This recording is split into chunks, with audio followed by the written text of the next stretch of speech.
bike ko, as you can see, it's rolling well, no? It's rolling, it's braking. Ano mas so, nag-brake naman siya maayos. Kaya lang, pag umiinit na, yung caliper tawag dito eh. Parang may pads, brake pads. Pag umiinit na, let's say biyaheng, let's say 100 km, naninikit. Yung tinatawag nila, nagiging sticky siya. So, wala naman siyang dumi, wala namang bara, walang sound. It's like parang nag-expand yung metal, no, namamaga. Nag-expand yung pad. Kaya pala may mga butas, oh. Yung butas yan parang lumamig kagad, eh. Pero as you can see, hindi niya mapalamig in time, eh. Parang talagang pag uwi ko pa nga rito, kinabukasan pa siya mag-loosen up. Talagang naninikit siya. So nililinis ko to. Kala ko may solusyon, nililinis. Nagpalit ako nitong hose. Tapos yung mismong brake lever, yung master, palit na rin ako. Naninikit pa rin. Mahirap eh. Kasi one time dinala namin to sa 100 Island, sa dulo ng Zambales. Medyo malayo rin yun eh. Ayun, nag-lock up talaga siya. Totally lock up.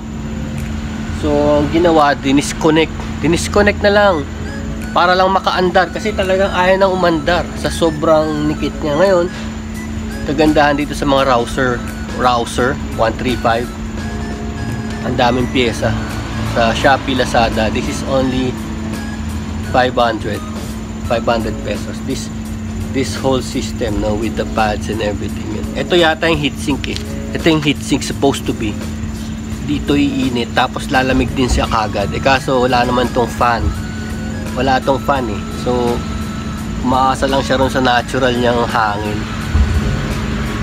So madali na may kabit to eh. May parang divider. At tanggalin mo lang para hindi magdikit yung mga pads. Tapos susundin mo lang yung dati niyang layout. Kalasin to. Kalasin to. Tapos ayun na, madidikit mo na. Try natin. So I think we better start with this and this. Kakalas na yan eh.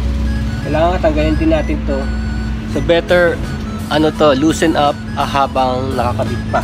Para hindi ka mag-struggle. Pag loosen up lang, hindi nakakabit ang pag-loosen.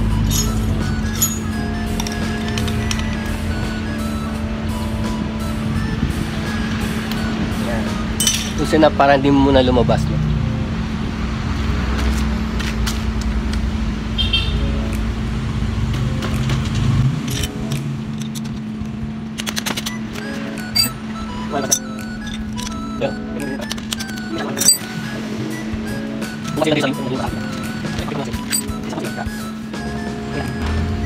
Yan, para dyan tumulo yung fluid. Kasi yung brake fluid ay corrosive siya.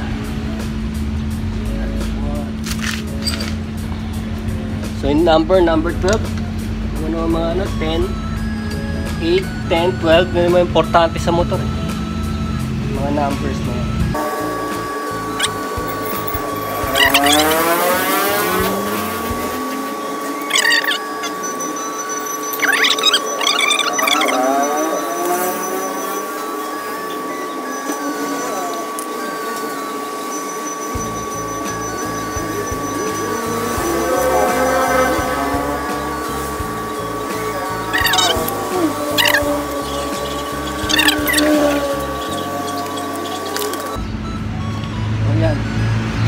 Ito na yan, naninikit. Tale as old as time. Ko, talaga palang ano na to, matagal na sinelyohan yung bleeder oh. Kaya pala tinitignan ko, minsan wala akong makitang bleeder. Nilagyan ng steel epoxy.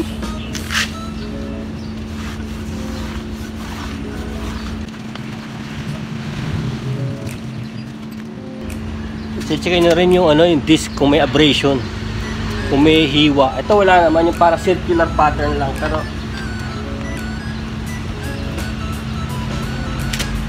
kung hindi pa rin maayos, pwede pa rin naman palitan to, 400 lang.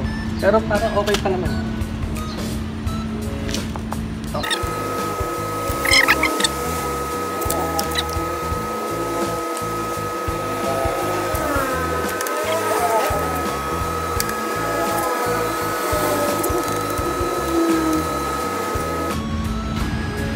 proper modification, sa tingin nyo, papasok dito yung ibang caliper ng bikes?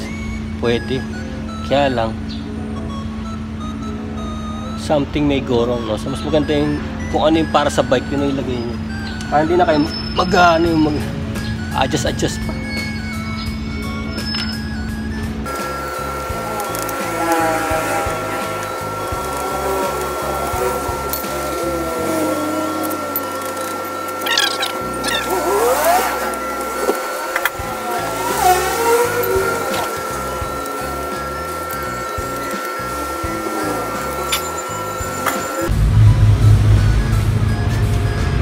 So, dito ang lalagyan ng brake fluid sa reservoir or reserve. Ayan.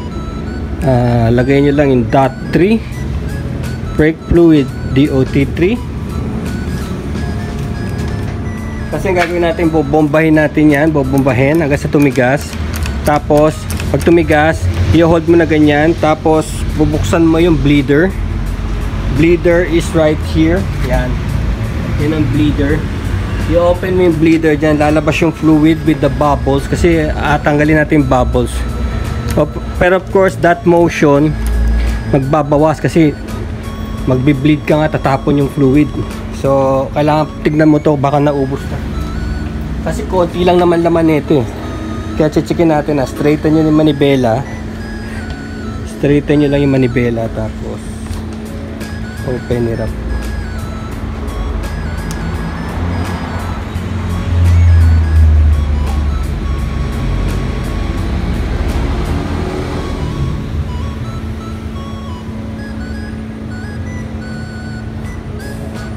Ayan, meron pa oh. Tama lang, hindi naman kailangan puno, kailangan mga kalahati lang kasi may ano oh, may goma. Ayan oh, may goma sa ilalim oh. Magdidip pa yun dun eh.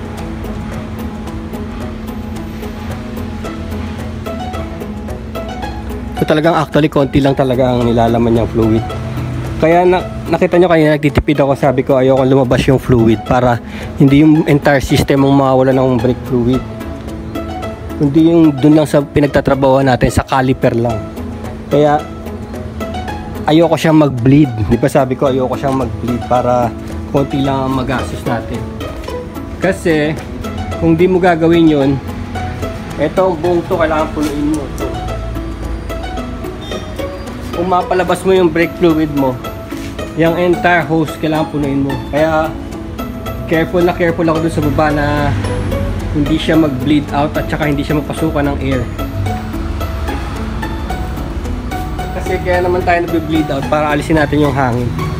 Para pagka nag-depress tayo ng brakes, siguradong kakapit. Walang delay, walang dumi. Okay. Okay naman siya, tignan nyo na.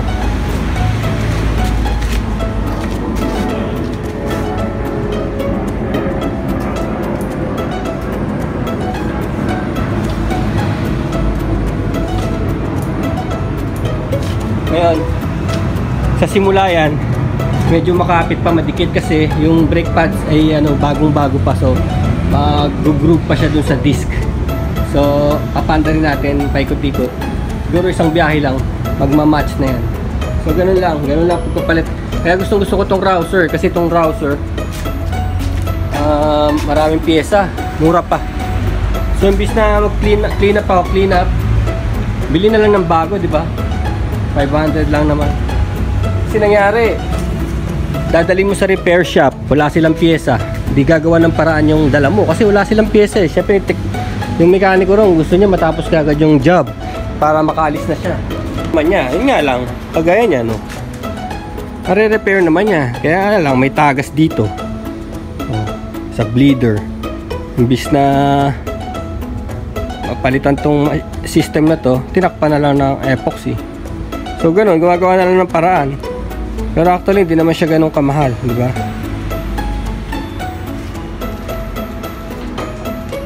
Kaya lang ba yung tools na dinadala ko?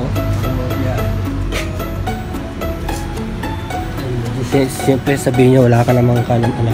Yung sabihin mo, amateur ka pa lang o baguhan ka pa lang, wala ka pang alam sa repair, I suggest you bring something.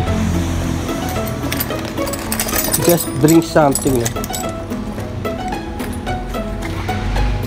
para kung may babalak tumulong sa inyo, meron silang magagamit. Ikaw, wala kang alam, kaya lang yung tutulong naman sa'yo, alam niya. So, just bring something yan. Mga ganyan. Ayan, mga yan.